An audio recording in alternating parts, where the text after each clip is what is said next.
এক গ্রামে ছিল এক কৃষক, যার একমাত্র সম্বল ছিল একটি গাধা।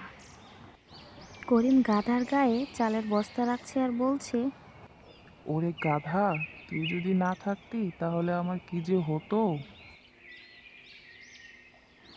দোকান পাড়ে বসে সবাই কথোপকথন করছে। ভাই, আমি শুনেছি গাধাকে বেশি বেশি খাওয়ালে কিনা সে নাকি অনেক কাজ করতে পারে।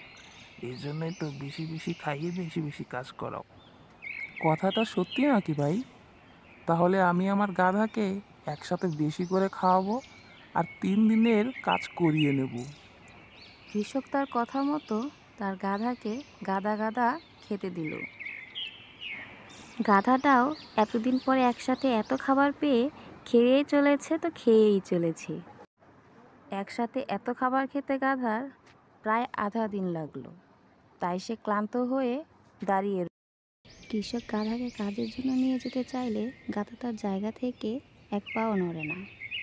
এই গাধা, চল, কাজ রয়েছে প্রচুর। তোকে গাদা গাদা খাওয়ালাম এখানে দাঁড়িয়ে থাকার জন্য নাকি?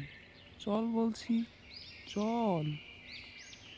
গাধা অতিরিক্ত খাওয়ার কারণে সে আর লড়তে পারে না, কাজ করা তো দূরে থাক।